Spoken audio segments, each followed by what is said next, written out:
You sound in the background, I sound in the forward. How stupid. Hello guys! In this video I'm going to be standing forward and Mohammed Hassan is going to be standing back because he's too tall, so he has to stand in the background. But no, in all seriousness, today we're going to be looking at a grappling combination which is a little bit of elbows, a little bit of knees, a lot of pulling and pivoting around to take our opponent off center line and off balance. It is traditional style karate grappling because you have to remember that karate is a grappling and clinching art with striking involved. It's not the other way around. Another thing is that, like Morate Uke, so this technique that we did in the clinch before in our previous videos, there's no hidden kata application for it. There's no move that you do where you pull this round and get the underhook. There's no secret legendary hidden Dragon Warrior ultra ancient technique or application. Sometimes karate is just fighting, and so let's just get into it. So we're going to be starting in any sort of grappling position. You can start from here. We can have one arm on his neck and one arm around his body. We can be over here in this direction, we can be over here, blah blah blah. We're trying to fight our way to get our right arm underneath his head or by his neck. I want to try and control the head. If I can control the head, that's really good, because see, I can pull his head down. If I do it on his neck, I can't really pull his head forward that much. And we want the other arm to be underneath. This is called an underhook. So we have his arm, or my arm, sorry, underneath his armpit and touching his shoulder here. This gives us a lot of control. So if I want to pull him back, it makes it a lot easier. And if I want to pull him forward, it makes him really, really easy. So like I said, I'm controlling his head and I'm controlling his shoulder. Makes it very easy to maneuver him. Okay, what we're going to do from here is I'm going to step around with my right leg. Okay, just like we do in kata or a normal karate movement when we turn. We step around with the back leg and we pull our opponent down as much as possible. We don't want to pull him to the ground because we want to follow up with a knee to the body. As you can see here, I've got both legs free. So my right leg is loaded already. I can knee straight to the body there if I wanted to. I can knee to the body with my left leg. I can pull him down even more, controlling my hand. See, I didn't pull off. I didn't do this and then reapply my hand.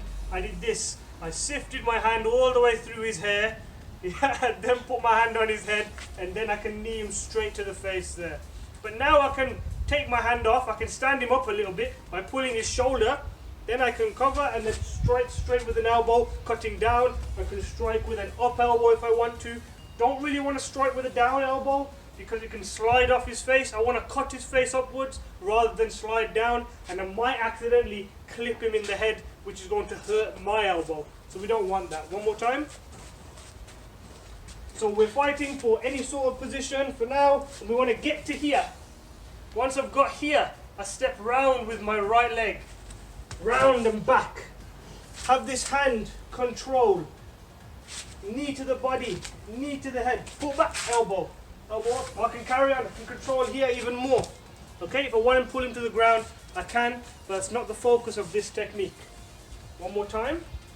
So we're fighting there. Maybe my opponent's got a really good, I can utilize other techniques, remember, see? Then I can slide my hand around and get in. There we go, I've got into the position I want. So we need to come here, step round, sift my hand through his head, find his head there, control it. Knee to the body, knee to the body. I can knee to the legs if I want to. I can stamp on his feet, stamp. I can knee stamp, watch this. Knee, stamp, knee, stamp. Alright, pull back to load and fire the elbows off there. Okay, we'll do it one time facing this way. Nice and slow. When you are doing it with a partner, guys, and I'm kneeing you to the head, try and have your hand there just to receive it. In case there is any accidental power put into the technique, it's not bashing you straight into the head. Okay, so we have any sort of grip. Okay, I've got one arm here on his head.